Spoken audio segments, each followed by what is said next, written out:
दर्शक बंधु, शनिवार का यह पावन दिन न्याय के देवता भगवान शनिदेव को समर्पित है। कहा जाता है कि आज के दिन जो व्यक्ति श्रद्धा और धैर्य के साथ भगवान शनिदेव की कथा सुनता है, उसके जीवन के कष्ट स्वयं शांत होने लगते हैं। शनि केवल दंड देने वाले देव नहीं हैं, वे कर्मों के शिक्षक हैं। वे हमें यह सिखाते हैं कि समय, संयम और सत्य के मार्ग पर चलकर हर अंधकार से बाहर निकाला जा सकता है। यदि आपके जीवन में लगातार बाधाएं आ रही हैं, मेहनत के बाद भी फल नहीं मिल रहा या मन भीतर से टूट चुका है, तो आज की यह दिव्य कथा आपके लिए एक संदेश लेकर आई है। आइए इस पावन क्षण में भगवान शनिदेव का स्मरण करते हुए मन को शांत करें और उनके न्याय, करुणा और कृपा से जुड़ी इस कथा की ओर आगे।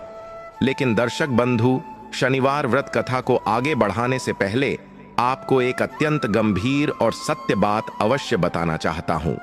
हमारे प्राचीन धर्म ग्रंथों में स्पष्ट कहा गया है कि शनिवार की व्रत कथा या शनिदेव की कोई भी कथा यदि बीच में छोड़ दी जाए तो वह केवल अधूरा ज्ञान ही नहीं देती, बल्कि मन में शंका, भय और भ्रम भी छोड़ जाती है।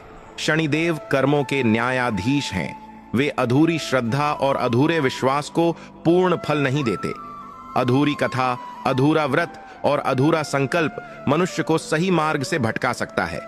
इसीलिए आपसे विनम्र निवेदन है कि आज की इस शनिवार व्रत कथा को श्रद्धा, धैर्य और शांति के साथ अंत तक अवश्य सुने, क्योंकि यह केवल एक कथा नहीं है, यह आपके कर्मों का दर्पण है, जिसमें आप अपने जीवन की गलतियों, परीक्षाओं और सुधार के मार्ग को स्पष्ट रूप से देख पाएंगे।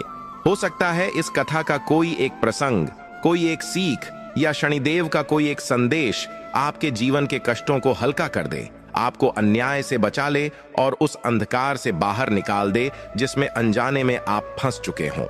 और यदि आप सच्चे मन से शनिवार व्रत रखने वाले सनातनी हैं, तो यह आपका धर्म भी है कि इस पावन संदेश को केवल अपने तक सीमित न रखें। इस कथा को अधिक से अधिक लोगों तक पहुंचाएं, ताकि वे भी शनिदेव की कृपा, उनका न्याय और कर्मों का सत्य समझ सकें। इसलिए इस वीडियो को लाइक करें, अपने परिवार और मित्रों के साथ साझा करें और हमारे चैनल भैरम टॉक्स को सब्सक्राइब करना न भूलें, ताकि आपको शनिवार व्रत, धर्म और जीवन की गूढ़ शिक्षाएं निरंतर मिलती रहे। तो आइए पूरे विश्वास और श्रद्धा के साथ शनिवार व्रत कथा की पावन यात्रा शुरू करते हैं। जय शनिदेव। दर्शक मित्रों, बहुत पुराने समय की बात है। एक बहुत बड़ा और समृद्ध राज्य हुआ करता था, जिसका नाम था ओमपुर। वहां के राजा का नाम था अजयपाल। राजा अजयपाल बहुत ही वीर और प्रजापालक राजा थे। उनके राज्य में प्रजा बहुत खुश थी, क्योंकि राजा हमेशा न्याय करते थे। राजा अजयपाल की पत्नी का नाम था रानी देविका। रानी देविका साक्षात देवी का रूप थीं। वह जितनी सुंदर थीं, उससे कहीं ज्यादा उनका मन कोमल और पवित्र था। रानी देविका ईश्वर में बहुत विश्वास रखती थीं और हर शनिवार को शनिदेव की पूजा किया करती थीं। उनका मानना था कि जीवन में जो भी सुख है, वह सब ईश्वर की ही देन है। राजा अजयपाल और रानी देविका का जीवन बहुत ही खुशहाली से बीत रहा था। लेकिन कहते हैं ना कि समय हमेशा एक जैसा नहीं रहता और इंसान का मन कब बदल जाए, यह कोई नहीं कह सकता। एक बार की बात है, रानी देविका की छोटी बहन, जिसका नाम रूपम था, वह कुछ दिनों के लिए अपनी बहन के पास यानी राजमहल में रहने के लिए आई। रूपम दिखने में बहुत ही आकर्षक थी, लेकिन उसका स्वभाव रानी देविका से बिल्कुल अलग था। जहां रानी देविका के मन में त्याग और भक्ति थी, वहीं रूपम के मन में विलास और छल कपट भरा हुआ था। रूपम जब महल में आई तो राजा अजयपाल ने उसका स्वागत अपनी साली के रूप में बड़े ही आदर के साथ किया। शुरुआत के कुछ दिन तो सब कुछ ठीक चला। रानी देविका बहुत खुश थी कि उसकी बहन उसके पास आई है। दोनों बहनें साथ बैठती, बातें करती और पुरानी यादें ताजा करती। रानी देविका को जरा भी अंदाजा नहीं था कि उसकी यह खुशी जल्द ही उसके जीवन के सबसे बड़े दुख का कारण बनने वाली है। धीरे धीरे रूपम की नजर राजा अजयपाल के ऐश्वर्य और उनके व्यक्तित्व पर पड़ी। उसके मन में लालच आ गया। उसने सोचा कि मेरी बहन तो इस राजमहल की रानी बनकर राज कर रही है और मैं साधारण जीवन जी रही हूं। अगर राजा मेरे वश में हो जाएं, तो मैं भी इस राज्य की रानी की तरह रह सकती हूं। यह बुरा विचार जैसे ही रूपम के मन में आया, उसने अपनी मर्यादा की सारी सीमाएं तोड़ने का फैसला कर लिया। रूपम अब जानबूझकर राजा अजयपाल के सामने आने लगी। वह राजा से मीठी मीठी बातें करती और अपनी अदाओं से उन्हें रिझाने की कोशिश करती। राजा अजयपाल, जो अब तक एक पतिव्रता पुरुष थे, रूपम की इन चालों को समझ नहीं पाए। उन्हें लगा कि रूपम तो बस चंचल स्वभाव की है, लेकिन रूपम ने धीरे धीरे राजा के मन में अपने लिए जगह बनानी शुरू कर दी। एक दिन रानी देविका मंदिर में पूजा करने गई हुई थी। महल में राजा अजयपाल अकेले अपने कक्ष में विश्राम कर रहे थे। मौका पाकर रूपम राजा के कक्ष में पहुंच गई। उसने राजा से कहा, जीजा जी, आप हमेशा राजकाज में व्यस्त रहते हैं, कभी अपने लिए भी तो जिएं। रूपम की बातों में एक नशा था, एक ऐसा आकर्षण था जिसे राजा अजयपाल नकार नहीं सके। उस दिन राजा का मन डगमगा गया। राजा अजयपाल, जो अपनी न्यायप्रियता के लिए जाने जाते थे, वह अपने चरित्र से गिर गए। उस दिन के बाद से राजा और रूपम के बीच अवैध संबंध शुरू हो गए। यह सब कुछ इतनी चोरी छिपे हो रहा था कि भोली रानी देविका को इसकी भनक तक नहीं लगी। रानी देविका अपनी बहन पर आंख मूंद कर भरोसा करती थीं। वह सोचती थीं कि राजा तो रूपम को छोटी बहन मानते हैं, लेकिन पीठ पीछे कहानी कुछ और ही चल रही थी। राजा अजयपाल अब राजकाज से ज्यादा समय रूपम के साथ बिताने लगे थे। उनका ध्यान प्रजा से हटने लगा था।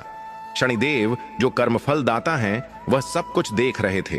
वह देख रहे थे कि कैसे एक राजा अपने धर्म और अपनी पत्नी के विश्वास को तोड़ रहा है। राजा अजयपाल यह भूल गए थे कि पाप का घड़ा एक न एक दिन जरूर भरता है। राजा को लगने लगा था कि वह सर्वशक्तिमान है और उनका यह गुप्त भेद कभी किसी को पता नहीं चलेगा। लेकिन पाप कभी छुपता नहीं है। कुछ महीने ऐसे ही बीत गए। रानी देविका को राजा के व्यवहार में बदलाव दिखने लगा था। राजा अब रानी से कतराने लगे थे। वह रानी की बातों पर ध्यान नहीं देते थे और अक्सर रूपम की तरफदारी करते थे। रानी देविका का मन बेचैन रहने लगा, लेकिन उन्होंने कभी राजा पर शक नहीं किया। एक दिन की बात है, रानी देविका को रात में प्यास लगी। वह पानी पीने के लिए उठी। उन्होंने देखा कि राजा अपने बिस्तर पर नहीं है। उन्हें चिंता हुई कि इतनी रात गए राजा कहां जा सकते हैं। रानी देविका राजा को ढूंढते हुए महल के गलियारे में आईं। तभी उन्हें रूपम के कक्ष से कुछ आवाजें सुनाई दीं। रानी के कदम वहीं रुक गए। उनका दिल जोर जोर से धड़कने लगा। उन्होंने जो सुना उस पर उन्हें विश्वास नहीं हुआ। वह दबे पांव रूपम के कक्ष के पास गईं और दरवाजे की ओट से जो दृश्य देखा, उसने रानी देविका की दुनिया ही उजाड़ दी। राजा अजयपाल और रूपम वहां साथ थे और ऐसी बातें कर रहे थे जो एक जीजा और साली के बीच नहीं होनी चाहिए। रानी देविका के पैरों तले जमीन खिसक गई। जिस पति को उन्होंने परमेश्वर माना था और जिस बहन को उन्होंने इतना प्यार दिया था, उन दोनों ने मिलकर रानी की पीठ में छुरा घोंपा था। रानी की आंखों से आंसुओं की धारा बह निकली, लेकिन उन्होंने शोर नहीं मचाया। वह चुपचाप टूटे हुए दिल के साथ अपने कक्ष में वापस आ गईं। उस पूरी रात रानी देविका रोती रहीं। वह समझ नहीं पा रही थीं कि वह क्या करें। अगली सुबह रानी देविका ने एक कठोर निर्णय लिया। वह जानती थीं कि अब वह इस महल में उस सम्मान के साथ नहीं रह सकती। जिस रिश्ते में विश्वास ही खत्म हो गया हो, वहां रहने का कोई मतलब नहीं था। सुबह होते ही रानी देविका ने राजा अजयपाल को अपने कक्ष में बुलाया। राजा अजयपाल जब आए तो उन्होंने देखा कि रानी की आंखें सूजी हुई हैं और चेहरे पर एक अजीब सी गंभीरता है। राजा ने पूछा, क्या हुआ रानी, तुम इतनी परेशान क्यों लग रही हो? रानी देविका ने राजा की आंखों में सीधे देखते हुए कहा, महाराज, पाप और पुण्य में बस इतना ही फर्क होता है कि पुण्य करने वाला सिर उठाकर चलता है और पाप करने वाला नजरें चुराता है। कल रात मैंने आपको और रूपम को देख लिया है। राजा अजयपाल यह सुनकर सन्न रह गए। उनके पास बोलने के लिए कोई शब्द नहीं थे। उनका अपराध पकड़ा गया था। रानी देविका ने आगे कहा, महाराज, आपने मेरे विश्वास की हत्या की है। आपने एक पति होने का धर्म नहीं निभाया। मैं एक पल भी अब इस महल में उस व्यक्ति के साथ नहीं रह सकती जिसने अपनी मर्यादा को ही जला दिया हो। मैं आपको और इस राजमहल को त्याग रही हूं। राजा अजयपाल ने रानी को रोकने की कोशिश की। देविका, मुझे क्षमा कर दो, मुझसे गलती हो गई। मैं बहक गया था, लेकिन रानी देविका का निर्णय अटल था। उन्होंने कहा, क्षमा गलती की होती है महाराज, विश्वासघात की नहीं। अब आप रूपम के साथ ही रहिए, वही आपकी नई रानी होंगी। मैं जा रही हूं।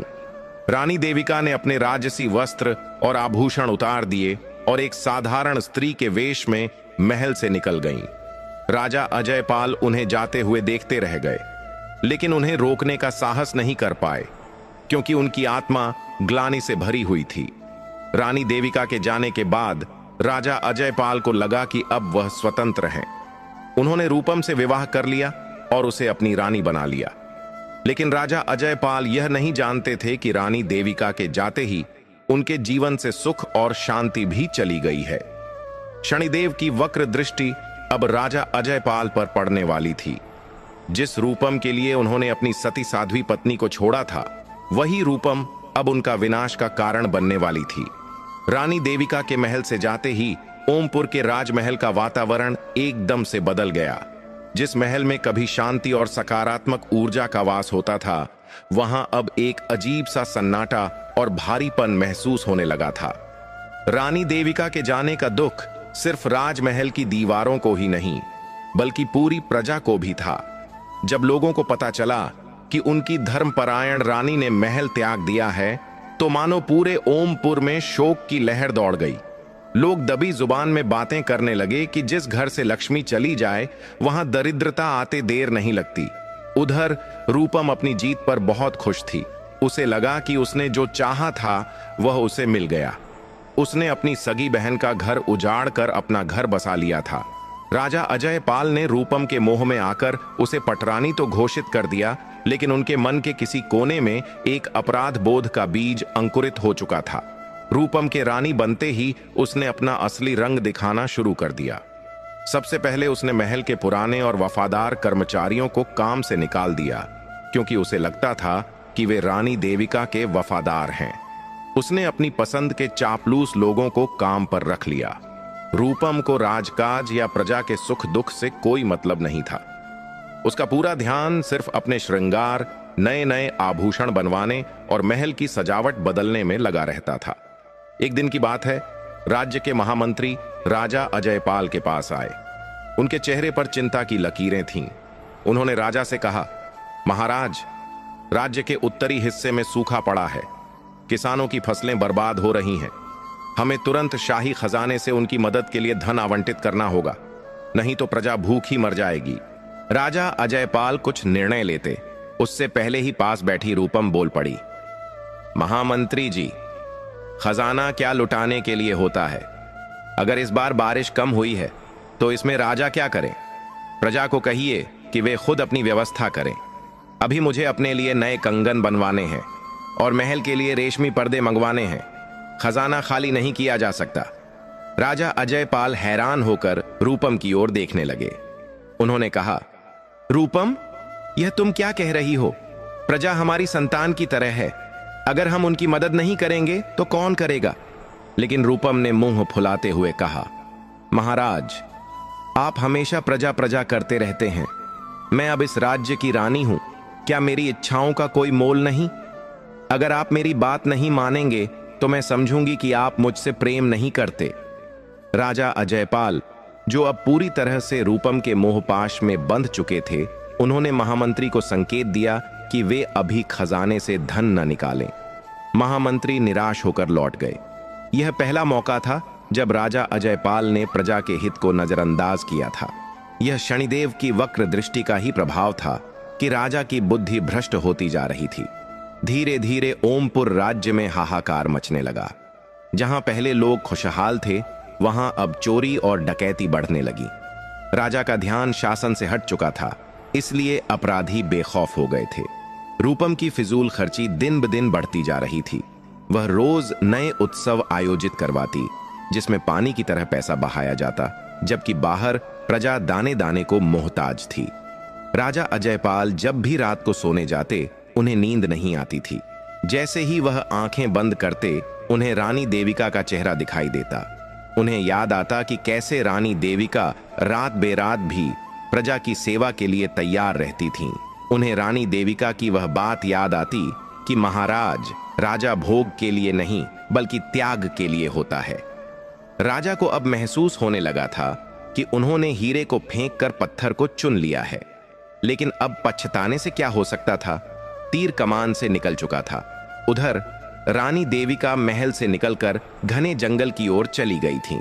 उन्होंने राजसी सुखों का त्याग कर दिया था और एक तपस्विनी की तरह जीवन जीने लगी थीं। जंगल में एक छोटी सी कुटिया बनाकर वह रहने लगीं। उनके पास खाने के लिए कंदमूल और पीने के लिए नदी का पानी था, लेकिन उनके चेहरे पर एक अद्भुत तेज था। वह दिन रात शनिदेव की आराधना करती थीं। रानी देविका शनिदेव से अपने लिए कुछ नहीं मांगती थीं। वह प्रार्थना करती थीं, हे कर्मफल दाता शनिदेव, मेरे पति राजा अजयपाल से जो भूल हुई है उसके लिए उन्हें क्षमा करें और उन्हें सद्बुद्धि दें। वे अपना राजधर्म न भूलें। रानी देविका का यह त्याग और भक्ति देखकर वन के पशु पक्षी भी उनके पास निर्भय होकर आ जाते थे। समय बीतता गया। ओमपुर राज्य की हालत बदतर होती गई और फिर वह दिन आया जब शनिदेव ने राजा को उनके कर्मों का फल देने का निर्णय लिया। एक दिन राजा अजयपाल अपने दरबार में बैठे थे। तभी एक दूत घबराया हुआ अंदर आया। वह हाँफ रहा था। उसने राजा के सामने झुककर कहा, महाराज, अनर्थ हो गया। हमारे पड़ायसी शत्रु राजा ने ओमपुर पर आक्रमण कर दिया है। उनकी विशाल सेना ने हमारे राज्य को चारों तरफ से घेर लिया है। यह खबर सुनते ही राजा अजयपाल के पैरों तले जमीन खिसक गई। उन्होंने अपनी सेनापति को बुलाया, लेकिन पता चला कि सेना का मनोबल तो पहले ही टूट चुका है। सैनिकों को कई महीनों से वेतन नहीं मिला था, क्योंकि सारा धन रूपम के शौक में खर्च हो चुका था। भूखे और निराश सैनिक युद्ध लड़ने के लिए तैयार नहीं थे। राजा अजयपाल को समझ आ गया कि विनाश उनके द्वार पर खड़ा है। उन्होंने तुरंत रूपम के पास जाकर कहा, रूपम, शत्रु ने आक्रमण कर दिया है। हमें तुरंत कुछ करना होगा। शायद हमें अपने आभूषण और महल का कुछ कीमती सामान बेचकर सेना के लिए संसाधन जुटाने होंगे। यह सुनते ही रूपम का चेहरा क्रोध से लाल हो गया। वह चिल्लाई, क्या आप मेरे गहने बेचना चाहते हैं? आप कैसे राजा हैं जो अपनी रानी के गहनों पर नजर गड़ाए बैठे हैं? मुझे इस युद्ध से कोई मतलब नहीं। अगर आप राज्य नहीं बचा सकते तो यह आपकी कमजोरी है। उस पल राजा अजयपाल को रूपम का असली चेहरा पूरी तरह साफ दिखाई दे गया। जिस सुंदरता पर वह मोहित हुए थे, उसके पीछे कितनी कुरूपता छिपी थी, यह आज उनके सामने आ गया था। राजा को अपनी गलती का एहसास हुआ, लेकिन अब बहुत देर हो चुकी थी। दुश्मन की सेना महल के करीब पहुंच चुकी थी। अपने ही महल में राजा अजयपाल असुरक्षित हो गए थे। उनके अपने मंत्री और सैनिक धीरे धीरे उनका साथ छोड़कर भागने लगे थे। राजा अजयपाल, जो कभी पराक्रमी थे, आज अकेले और असहाय महसूस कर रहे थे। तभी एक विद्रोही सैनिक ने आकर सूचना दी, महाराज, शत्रु सेना महल के गुप्त द्वार को तोड़कर अंदर घुसने ही वाली है। अगर आप जीवित रहना चाहते हैं तो आपको अभी इसी वक्त यह महल और राज्य छोड़कर भागना होगा। अगर आप पकड़े गए तो वे आपको बंदी बना लेंगे और मार डालेंगे। राजा अजयपाल के पास अब कोई विकल्प नहीं बचा था। जिस राज्य पर उन्हें इतना अभिमान था, जिस सत्ता के नशे में उन्होंने अपनी पत्नी का त्याग किया था, आज वही राज्य उनके हाथ से रेत की तरह फिसल गया था। राजा ने रूपम से कहा, रूपम, चलो, हमें भागना होगा। लेकिन रूपम ने जो जवाब दिया, उसने राजा को अंदर तक तोड़ दिया। रूपम ने कहा, मैं क्यों भागूं जंगल की खाक छानने के लिए? मैं तो इस महल की रानी हूं। जो भी राजा इस महल को जीतेगा, मैं उसकी रानी बन जाऊंगी। आप जाइए, मुझे आपके साथ दर दर की ठोकरें नहीं खानी। राजा अजयपाल सन्न रह गए। जिस औरत के लिए उन्होंने अपना सब कुछ दांव पर लगा दिया, वह आज मुसीबत के समय में उन्हें पहचानने से भी इनकार कर रही थी। राजा की आंखों से आंसू बह निकले। उन्हें अब समझ आ गया था कि यह सब उनके कर्मों का ही फल है। शनिदेव उन्हें दिखा रहे थे कि अधर्म की नींव पर बने रिश्ते कभी टिकते नहीं हैं। भारी मन और खाली हाथ राजा अजयपाल को उसी रात चोरों की तरह अपने ही महल के पिछले दरवाजे से भागना पड़ा। कल तक जो राजा मखमली बिस्तरों पर सोता था, आज उसके सिर पर छत भी नहीं थी। अंधेरी रात, घना जंगल और राजा का अकेलापन। राजा अजयपाल जंगल की ओर नंगे पैर भाग रहे थे, और पीछे छूट गया था उनका राज्य, उनका अभिमान और उनका वैभव। घने जंगल का वह सन्नाटा राजा अजयपाल के दिल में गूंज रहे शोर से कहीं ज्यादा भयानक था। राजमहल के मखमली गलीचों पर चलने वाले राजा के पैर अब जंगल की पत्थरीली जमीन और कांटों से छलनी हो चुके थे। अंधेरा इतना गहरा था कि हाथ को हाथ नहीं सूझ रहा था। राजा अजयपाल, जो कल तक हजारों सैनिकों की सुरक्षा में रहते थे, आज जंगली जानवरों की डरावनी आवाजों के बीच अपनी जान बचाने के लिए मारे मारे फिर रहे थे। हर कदम पर उन्हें अपनी गलती का एहसास हो रहा था। भूख और प्यास से उनका गला सूख रहा था। उन्होंने कभी सपने में भी नहीं सोचा था कि उन्हें एक बूंद पानी के लिए भी तरसना पड़ेगा। चलते चलते उनका पैर एक बड़ी जड़ से टकराया और वह मुंह के बल जमीन पर गिर पड़े। उनके मुंह से एक चीख निकल गई, हे ईश्वर, यह मुझे किस पाप की सजा मिल रही है? लेकिन जवाब देने वाला वहां कोई नहीं था, सिवाय जंगल की डरावनी हवाओं के। राजा वहीं जमीन पर पड़े पड़े रोने लगे। उनके आंसू मिट्टी में मिल रहे थे। उन्हें याद आया कि कैसे रानी देविका ने उन्हें समझाया था, कैसे उन्होंने पवित्र प्रेम का तिरस्कार करके वासना को चुना था। आज वह रूपम, जिसके लिए उन्होंने अपना धर्म भ्रष्ट किया, वह शत्रु राजा के स्वागत के लिए सज रही होगी, और यहां वह लावारिसों की तरह मरने के लिए विवश थे। रात जैसे तैसे बीती। जब सुबह का सूरज निकला तो राजा की हालत किसी भिखारी से भी बदतर हो चुकी थी। उनके राजसी वस्त्र फट चुके थे, शरीर पर मिट्टी लगी थी और चेहरा भूख से मुरझा गया था। वह पानी की तलाश में आगे बढ़े। काफी दूर चलने के बाद उन्हें एक छोटी नदी दिखाई दी। राजा ने जैसे ही पानी पीने के लिए हाथ बढ़ाया, उन्हें नदी के पानी में अपना प्रतिबिंब दिखाई दिया। वह अपनी ही परछाई देखकर डर गए। क्या यह वही राजा अजयपाल हैं जिनके तेज से दुश्मन कांपते थे? आज उस चेहरे पर सिर्फ लाचारी और हार थी। उन्होंने पानी पिया और वहीं नदी किनारे एक पेड़ के नीचे सुस्ताने के लिए बैठ गए। तभी उनकी नजर कुछ दूरी पर बैठे एक छोटे से बालक पर पड़ी। वह बालक मुश्किल से 10-12 साल का होगा। उसके कपड़े भी फटे हुए थे और वह बहुत कमजोर लग रहा था। वह बालक एक पत्थर पर बैठकर सूखी रोटियों का एक टुकड़ा चबाने की कोशिश कर रहा था। राजा अजयपाल को आश्चर्य हुआ। इस घने जंगल में यह अकेला बालक क्या कर रहा है? अपनी भूख को भूलकर राजा अजयपाल उस बालक के पास गए। बालक ने जब एक अजनबी को अपनी ओर आते देखा तो वह डर गया और अपनी सूखी रोटी को छाती से लगा लिया, जैसे उसे डर हो कि कोई उसका भोजन छीन लेगा। राजा ने बहुत ही नरम आवाज में कहा, डरो मत बेटा, मैं तुम्हारा भोजन नहीं छीनूंगा। मैं तो बस यह पूछने आया हूं कि तुम इस भयानक जंगल में अकेले क्या कर रहे हो? तुम्हारे माता पिता कहां हैं? राजा की आवाज में दर्द और अपनापन सुनकर बालक का डर कुछ कम हुआ। उसकी आंखों में आंसू आ गए। उसने कहा, मेरा इस दुनिया में कोई नहीं है बाबा। मेरा गांव जंगल के उस पार था। कुछ दिन पहले डाकुओं ने हमारे गांव पर हमला किया और सब कुछ लूट लिया। उन्होंने मेरे माता पिता को मार डाला। मैं किसी तरह जान बचाकर जंगल में भाग आया। अब मेरे पास न घर है न परिवार। बालक की बात सुनकर राजा अजयपाल का कलेजा मुंह को आ गया। उन्हें लगा जैसे यह बालक अपना नहीं बल्कि उनका ही दुख सुना रहा है। दोनों की किस्मत एक जैसी थी। दोनों ने अपना सब कुछ खो दिया था। राजा के मन में उस बालक के लिए एक अजीब सी ममता जाग उठी। राजा ने पूछा, तुम्हारा नाम क्या है बेटा? बालक ने कहा, मेरा नाम चंदन है। राजा अजयपाल की आंखों से आंसू बह निकले। उन्होंने चंदन के सिर पर हाथ फेरते हुए कहा, चंदन, आज से तुम अनाथ नहीं हो। मेरी भी किस्मत ने मुझे यहां ला पटका है। मेरा भी सब कुछ लुट गया है। आज से हम दोनों एक दूसरे का सहारा बनेंगे। मैं तुम्हें अपने बेटे की तरह रखूंगा।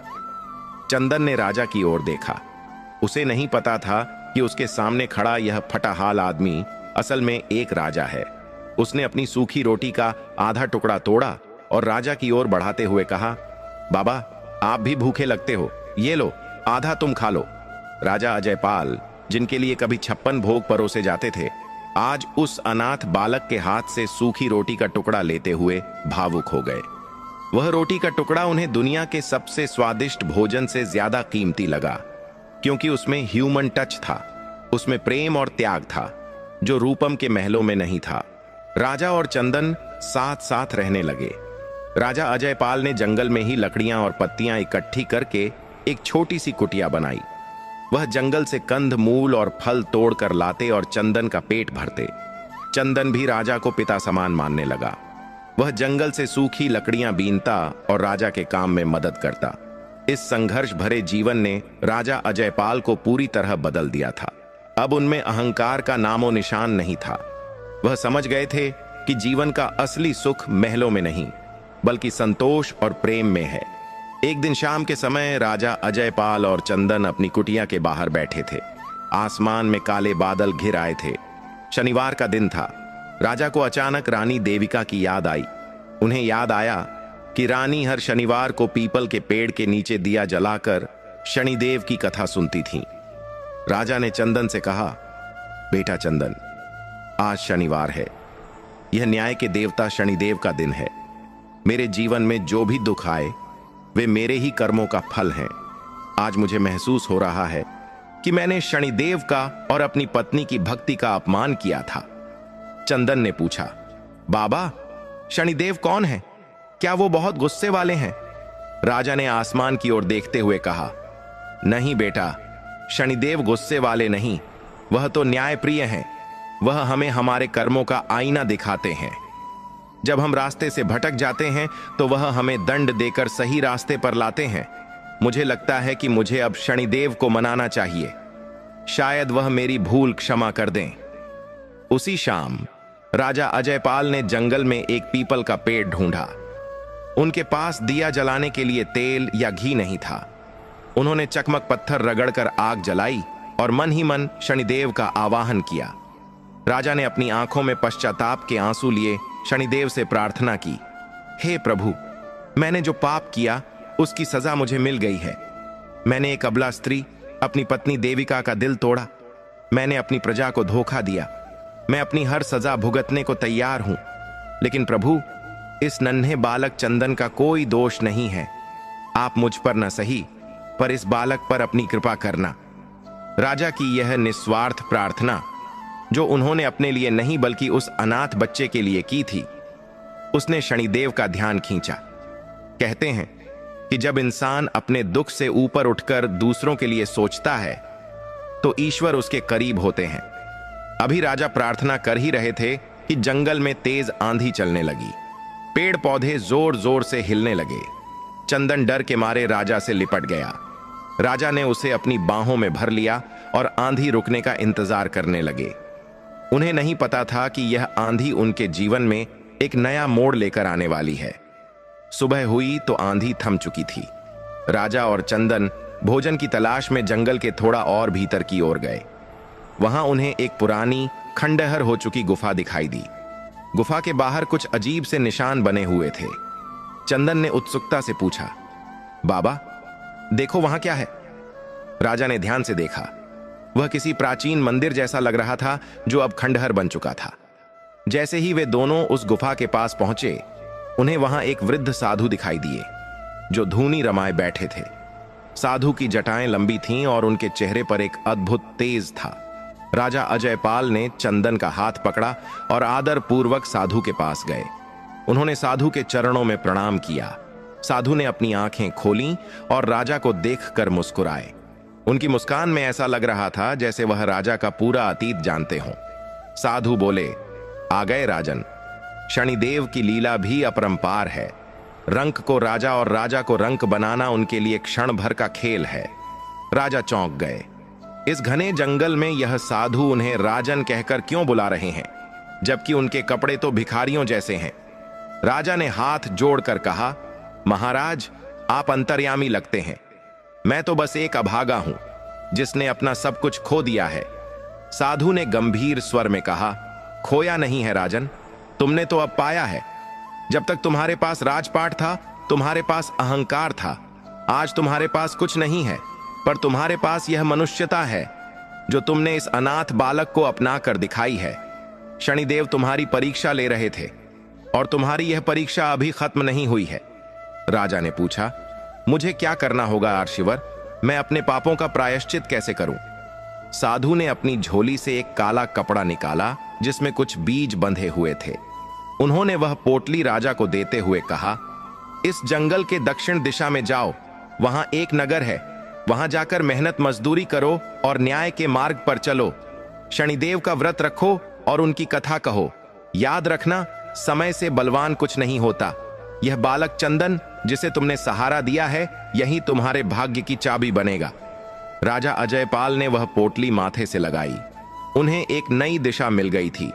साधु का आशीर्वाद लेकर राजा और चंदन ने दक्षिण दिशा की ओर कदम बढ़ाया। उन्हें नहीं पता था कि आगे क्या होने वाला है, लेकिन अब वे अकेले नहीं थे।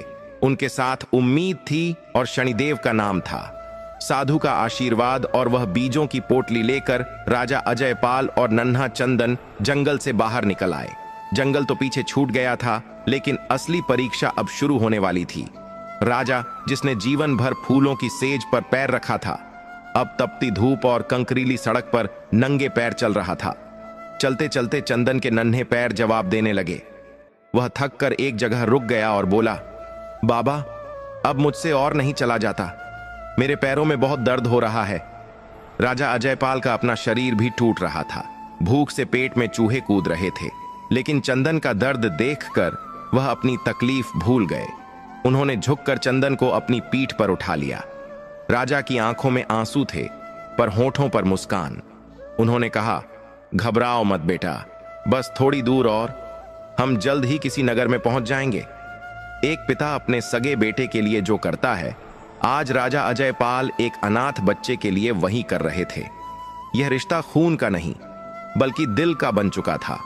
2 दिनों की कठिन यात्रा के बाद वे एक बड़े नगर के द्वार पर पहुंचे। यह नगर विजयनगर था। यहां बड़ी बड़ी इमारतें, चौड़ी सड़कें और बाजारों में भारी भीड़ थी। राजा अजयपाल जब अपने राज्य ओमपुर में थे, तब उनकी सवारी निकलती थी तो लोग झुककर प्रणाम करते थे।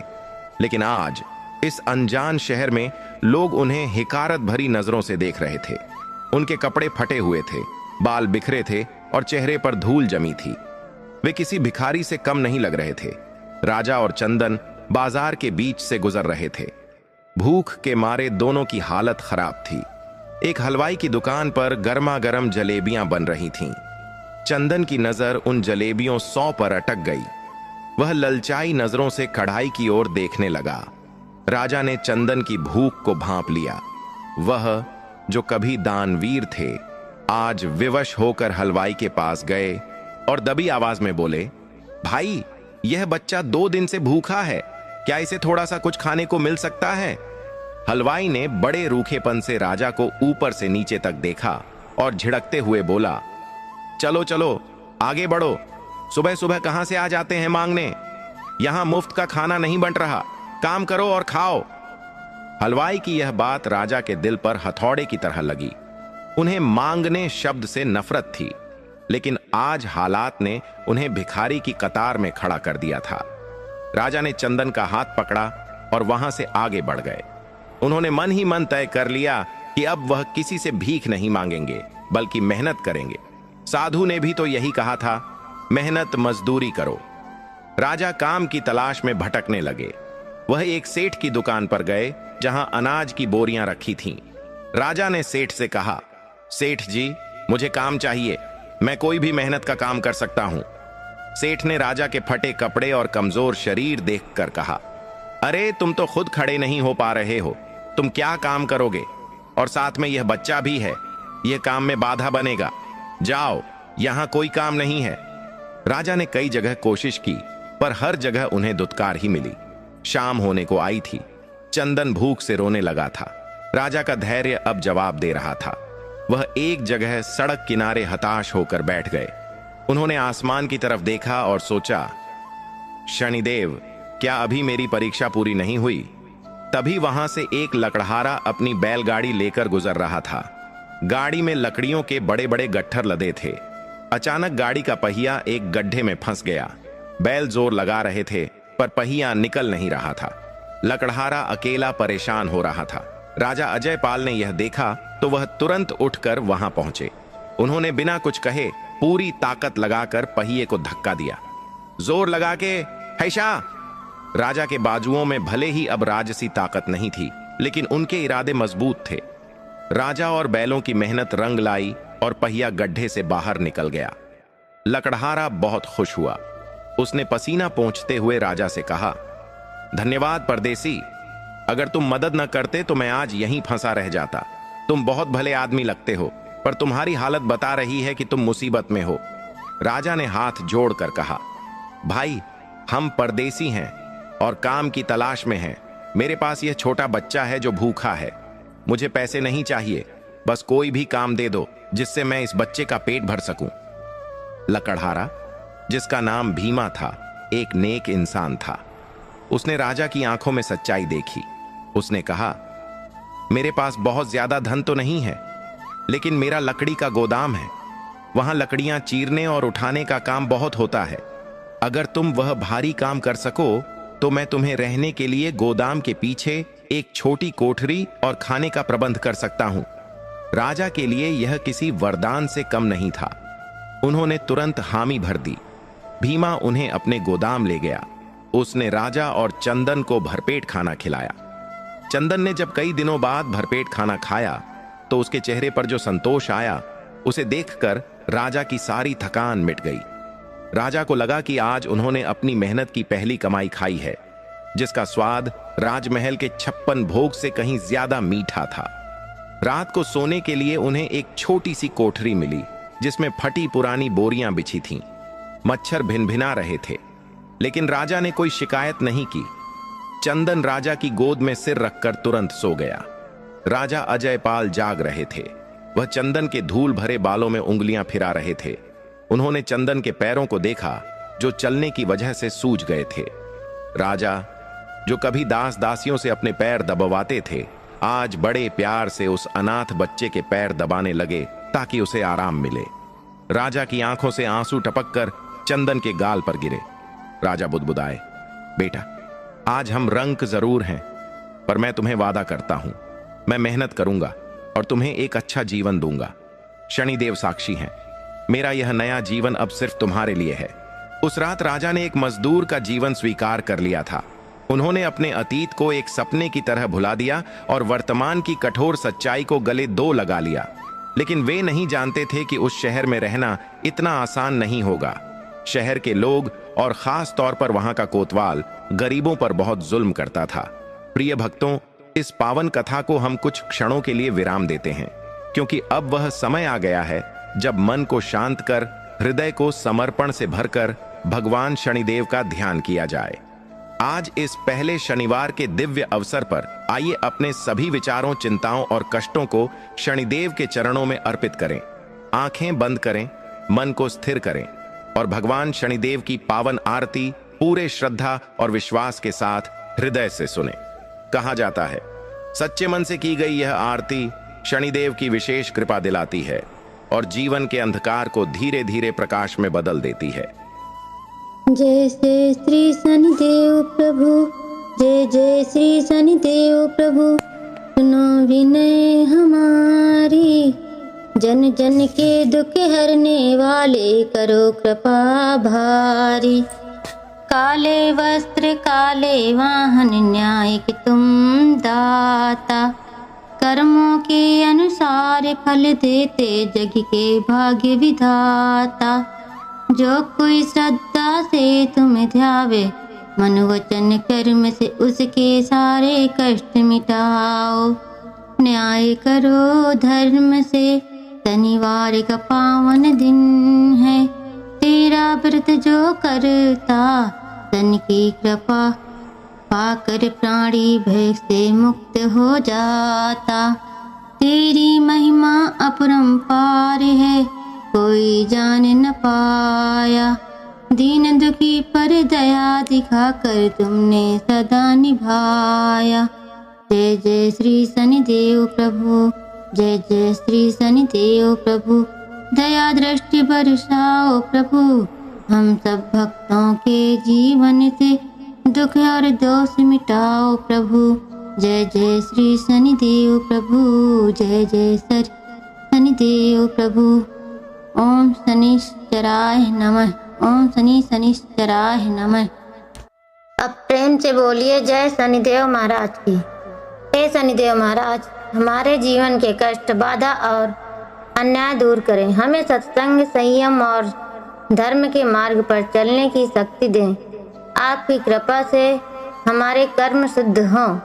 प्रिय भक्तों, अब हम कहानी को वहीं से शुरू करेंगे जहाँ से हमने आरती शुरू की थी। तो एक बार प्रेम से बोलिए जय शनिदेव महाराज की। दर्शक मित्रों, राजा अजयपाल का जीवन अब पूरी तरह बदल चुका था। जिस राजा के हाथों ने कभी तलवार और कलम के सिवा कुछ नहीं उठाया था, अब वे हाथ भारी भारी कुल्हाड़ियां चला रहे थे। विजयनगर में लकड़हारे भीमा के गोदाम में काम करते हुए उन्हें कुछ दिन बीत चुके थे। शुरुआत के दिन बहुत कष्टदायक थे। राजा जब भारी लकड़ी के लट्ठों को अपनी पीठ पर लादते तो उनके कंधों की चमड़ी छिल जाती। कुल्हाड़ी चलाते चलाते उनकी हथेलियों में बड़े बड़े छाले पड़ गए थे। कई बार छाले फूट जाते और उनसे खून रिसने लगता। एक दोपहर की बात है, राजा अजयपाल धूप में बैठकर पसीना पोंछ रहे थे। नन्हा चंदन, जो पास ही खेल रहा था, उसने देखा कि राजा के हाथों से खून निकल रहा है। वह दौड़कर राजा के पास आया। उसकी आंखों में आंसू भर आए। उसने अपने छोटे छोटे हाथों से राजा के जख्मी हाथों को थाम लिया और उन पर फूंक मारने लगा ताकि जलन कम हो। चंदन ने रोते हुए कहा, बाबा, आप बहुत दर्द में हैं ना? आप मेरे लिए इतनी मेहनत मत किया करो। देखो, आपके हाथों का क्या हाल हो गया है। मैं भी अब बड़ा हो गया हूं, मैं भी काम करूंगा। राजा अजयपाल ने चंदन को अपने सीने से लगा लिया। उनकी आंखों से भी आंसू बह निकले, लेकिन ये आंसू दुख के नहीं बल्कि संतोष के थे। उन्होंने चंदन के माथे को चूमते हुए कहा, बेटा, यह खून और पसीना ही तो मेरी असली कमाई है। जब मैं राजा था तब मेरे पास सब कुछ था, पर ऐसा सुकून नहीं था। तुम्हारे प्यार ने मेरे इन छालों का दर्द मिटा दिया है। तुम अभी छोटे हो, तुम्हारा काम पढ़ना और खेलना है। जब तक मैं जिंदा हूं, तुम्हें काम करने की जरूरत नहीं है। यह दृश्य देखकर वहां खड़ा भीमा लकड़हारा भी भावुक हो गया। उसने महसूस किया कि यह कोई साधारण मजदूर नहीं है, इसके संस्कारों में एक अलग ही बात है। शाम का समय था। भीमा, राजा और चंदन गोदाम के बाहर बैठे बातें कर रहे थे। तभी वहां घोड़ों की टापों की आवाज सुनाई दी। धूल उड़ाते हुए 4-5 सिपाही वहां आ धमके। उनके आगे एक ऊंची कद काठी का आदमी था, जिसकी मूंछें बड़ी थीं और आंखों में क्रूरता थी। वह इस नगर का कोतवाल कालसेन था। कालसेन अपनी निर्दयता और रिश्वतखोरी के लिए बदनाम था। कालसेन ने घोड़े से उतरते ही अपनी मूंछों पर ताव दिया और भीमा से कड़कती आवाज में बोला, क्यों बे भीमा, इस महीने का हफ्ता अभी तक नहीं पहुंचा। क्या तू भूल गया है कि इस शहर में रहना है तो कालसेन को खुश रखना पड़ेगा? भीमा डर के मारे कांपने लगा। उसने हाथ जोड़कर कहा, कोतवाल साहब, इस बार बारिश की वजह से लकड़ी का काम बहुत मंदा है। घर में खाने को भी लाले पड़े हैं। रहम कीजिए, जैसे ही काम चलेगा मैं पैसे दे दूंगा। कालसेन को दया नाम की चीज नहीं आती थी। उसने आव देखा न ताव, अपने हाथ में पड़ा हंटर हवा में लहराया और जोर से भीमा की पीठ पर दे मारा। चटाक की आवाज आई और भीमा दर्द से कराह उठा। झूठ बोलता है, खजाने में पैसा दबाकर बैठा है और नाटक करता है। कालसेन ने दूसरा वार करने के लिए हाथ उठाया। यह सब देखकर राजा अजयपाल का खून खौल उठा। एक राजा का स्वभाव छुपने से नहीं छुपता। वह अन्याय बर्दाश्त नहीं कर सके। वह अपनी जगह से उठे और सीधे कालसेन के सामने जाकर खड़े हो गए। उन्होंने बड़ी ही गंभीर और भारी आवाज में कहा, रुक जाइए कोतवाल साहब। कालसेन का हाथ हवा में ही रुक गया। उसने हैरानी से इस फटेहाल मजदूर को देखा। उसकी आंखों में इतना तेज था कि एक पल के लिए कालसेन भी सहम गया। कालसेन ने गुस्से में पूछा, तू कौन है बेदो कोड़ी के मजदूर? तेरी इतनी हिम्मत कि तू कालसेन का हाथ रोके? राजा अजयपाल ने अपनी आंखों में आंखें डालकर कहा, मैं एक इंसान हूं और यह गरीब लकड़हारा भी एक इंसान है। किसी लाचार पर हाथ उठाना वीरता नहीं, कायरता है। अगर इनके पास धन होता तो यह आपको मना नहीं करते। आप कानून के रखवाले हैं, लुटेरे नहीं। राजा की बातें सुनकर वहां खड़े सिपाहियों के भी होश उड़ गए। आज तक किसी ने कालसेन से जुबान लड़ाने की हिम्मत नहीं की थी। कालसेन का चेहरा गुस्से से लाल हो गया। उसने अपना हंटर राजा की ओर घुमाया और चिल्लाया, मुझे सिखाएगा कि कानून क्या है? अब तेरी खैर नहीं। कालसेन ने पूरी ताकत से राजा अजयपाल पर हंटर बरसाने शुरू कर दिए। राजा चुपचाप खड़े रहे। वह चाहते तो कालसेन से लड़ सकते थे। वह एक वीर योद्धा थे, लेकिन वह जानते थे कि अब वह राजा नहीं है। अगर उन्होंने कानून हाथ में लिया तो चंदन का क्या होगा? इसलिए उन्होंने चुपचाप मार खाना स्वीकार किया। चंदन जोर जोर से रोने लगा, मत मारो, मेरे बाबा को मत मारो। वह दौड़कर राजा के पैरों से लिपट गया। भीमा ने भी बीच बचाव करने की कोशिश की। कालसेन ने जब देखा कि एक बच्चा और एक बुढ़ा बीच में आ रहे हैं तो वह रुका। उसने राजा के चेहरे पर थूकते हुए कहा, आज तो इस बच्चे की वजह से छोड़ रहा हूं, लेकिन याद रखना, अगर कल शाम तक पैसे नहीं मिले तो इस गोदाम में आग लगा दूंगा और तुम सबको इसमें जिंदा जला दूंगा। कालसेन और उसके सिपाही वहां से चले गए। भीमा रो रहा था और राजा अजयपाल जमीन पर गिर पड़े। उनके शरीर पर हंटर के गहरे निशान बन गए थे, जिनसे खून निकल रहा था। रात हो चुकी थी। राजा अपनी कोठरी में लेटे थे। शरीर दर्द से टूट रहा था। नन्हा चंदन जंगल से कुछ जड़ी बूटियां तोड़कर लाया था, जो उसने राजा को जंगल में इस्तेमाल करते देखा था। वह पत्थरों से उन जड़ियों को पीस रहा था। चंदन ने राजा की पीठ पर लेप लगाना शुरू किया। उसकी आंखों से आंसू टपक रहे थे। उसने सिसकते हुए कहा, बाबा, हम यह शहर छोड़कर चले जाते हैं। यहाँ के लोग बहुत बुरे हैं। उन्होंने आपको कितना मारा? राजा ने दर्द दबाते हुए करवट ली और चंदन का हाथ थाम लिया। उन्होंने मुस्कुराने की कोशिश की और बोले, नहीं बेटा, भागना कायरों का काम है। शनिदेव हमारी परीक्षा ले रहे हैं। सोना आग में तपकर ही कुंदन बनता है। आज शनिवार है, याद है मैंने तुम्हें क्या बताया था? चंदन ने आंसू पोंछते हुए कहा, हाँ, शनिदेव न्याय करते हैं। राजा ने कहा, बिल्कुल, आज उस कोतवाल ने अपनी ताकत का घमंड दिखाया है। उसे लगता है कि उसका कोई कुछ नहीं बिगाड़ सकता, लेकिन ऊपर वाला सब देख रहा है। हमें अपने सत्य और धर्म पर अटल रहना है। देखना, एक दिन शनिदेव सब ठीक कर देंगे। उस रात राजा अजयपाल भूखे पेट सोए, लेकिन उन्होंने अपने हिस्से का खाना चंदन को खिला दिया। राजा के मन में अब भीमा और इस अन्याय के खिलाफ कुछ करने की बेचैनी थी, लेकिन रास्ता नजर नहीं आ रहा था। उधर महल में वापस लौटकर कोतवाल कालसेन को नींद नहीं आ रही थी। उस मजदूर राजा की आंखों का तेज उसे बार बार याद आ रहा था। उसे लग रहा था कि उसने उस आदमी को कहीं देखा है, पर कहां? कालसेन के मन में एक अनजाना डर बैठ गया था, जो उसके विनाश की शुरुआत थी। अगली सुबह जब राजा सोकर उठे तो उन्होंने देखा कि गोदाम के बाहर बहुत शोर मच रहा है। कुछ लोग चिल्ला रहे थे। राजा लंगड़ाते हुए बाहर आए। उन्होंने जो देखा उससे उनके होश उड़ गए। राजा अजयपाल लंगड़ाते हुए जब बाहर आए तो उन्होंने देखा कि कोतवाल कालसेन और उसके सिपाही गोदाम में कहर बरपा रहे थे। लकड़ियों के गट्ठर यहां वहां बिखरे पड़े थे।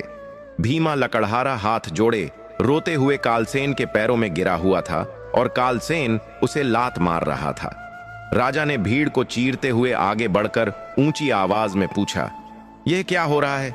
एक गरीब आदमी पर इतना जुल्म क्यों? कालसेन ने राजा की ओर देखा और एक कुटिल मुस्कान के साथ बोला, आ गया वह मजदूर जिसकी जुबान कैंची की तरह चलती है। देख भीमा, तेरी बर्बादी का कारण यही आदमी है। फिर कालसेन ने जोर से ऐलान किया, सुनो सब लोग, कल रात विजयनगर की महारानी का नौलखा हार चोरी हो गया है।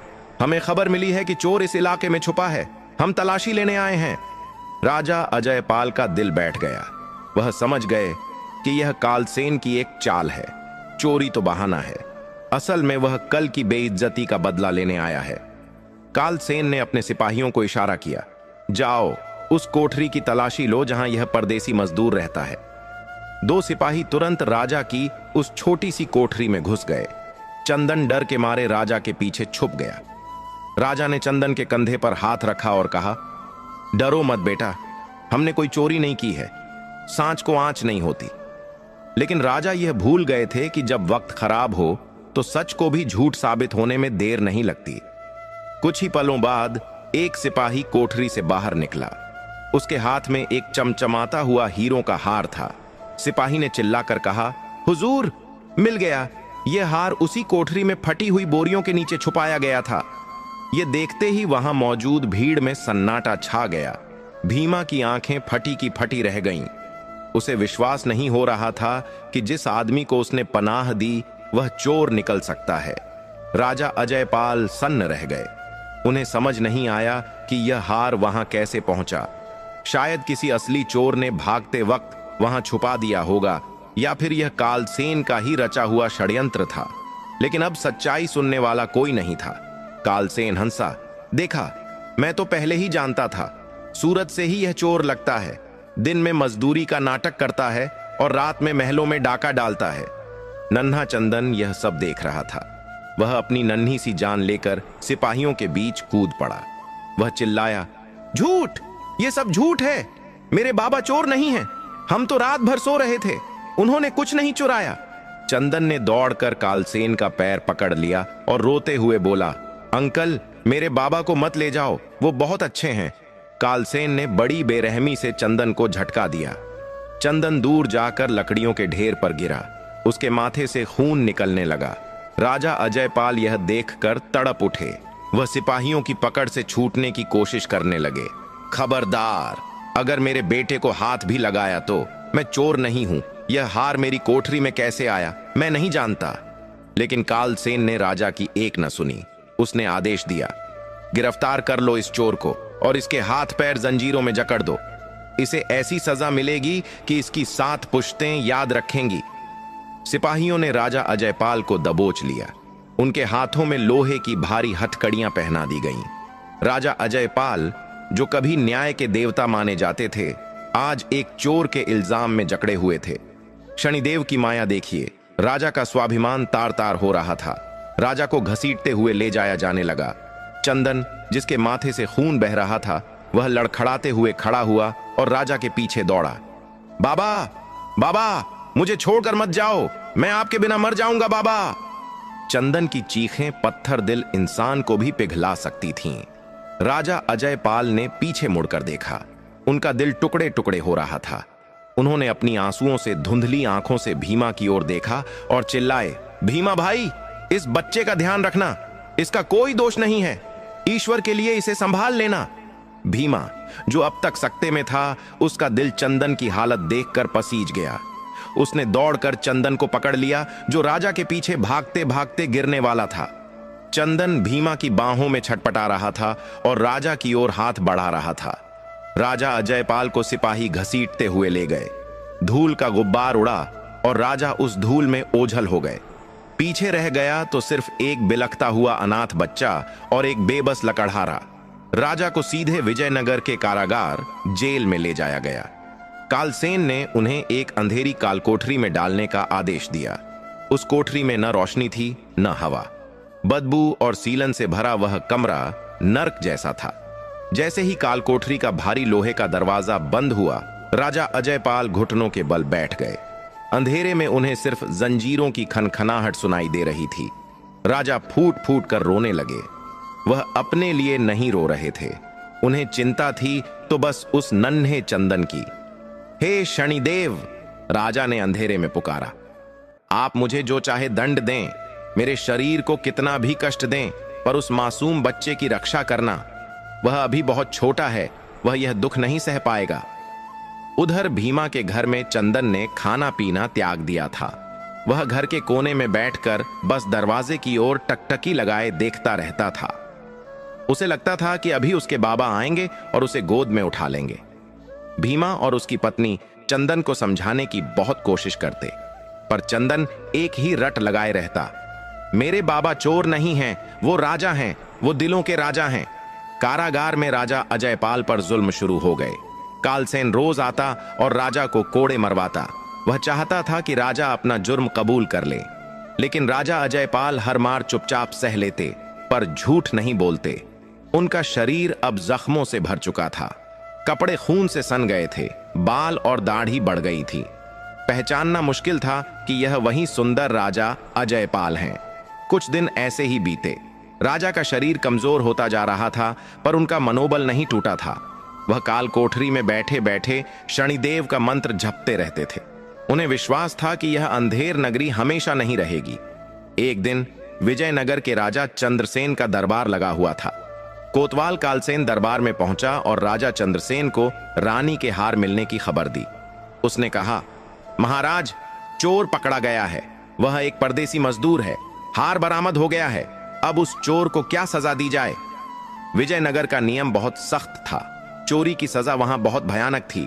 राजा चंद्रसेन ने बिना सोचे समझे सिर्फ कोतवाल की बात पर भरोसा करके फरमान सुना दिया। राजा चंद्रसेन ने कहा, राजमहल में चोरी करना अक्षम्य अपराध है। उस चोर के हाथ पैर काट दिए जाएं और उसे शहर के बीचों बीच फांसी पर लटका दिया जाए, ताकि भविष्य में कोई ऐसी जुर्रत न करे। यह फैसला सुनकर दरबार में सन्नाटा छा गया।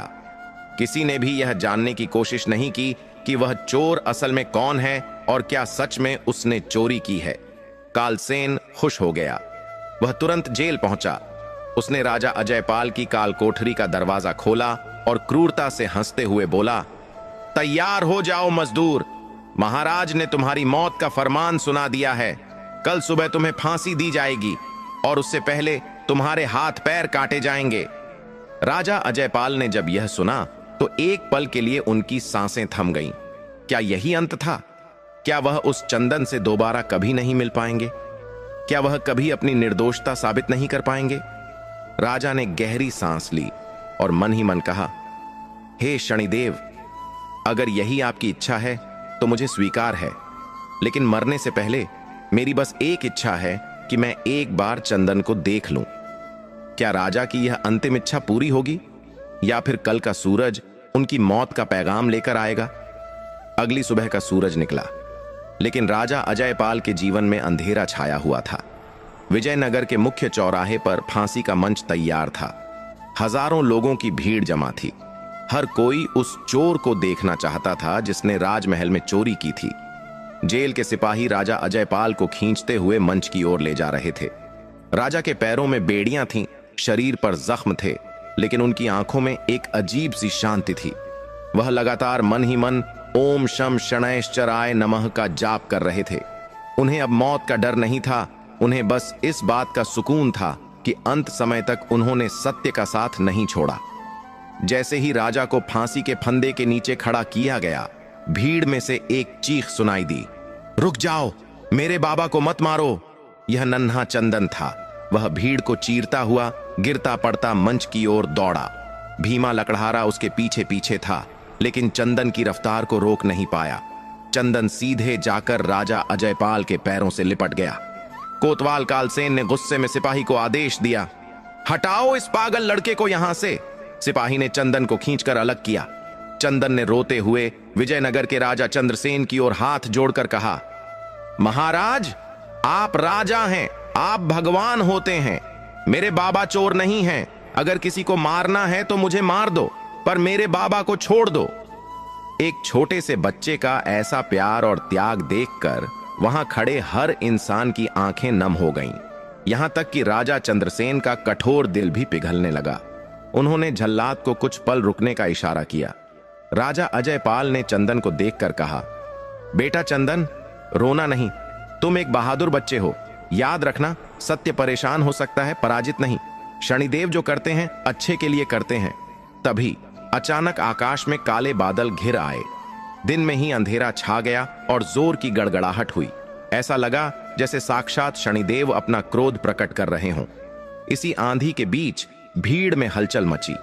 राजमहल का एक पुराना और वफादार नौकर, जिसका नाम रामू था, वह बदहवास होकर राजा चंद्रसेन के पैरों में गिर पड़ा। उसके हाथ में एक पोटली थी। रामू ने हांफते हुए कहा, महाराज, अनर्थ होने से बचा लीजिए, यह निर्दोष है। असली चोर यह नहीं, बल्कि आपका कोतवाल कालसेन है। यह सुनते ही कालसेन के चेहरे का रंग उड़ गया।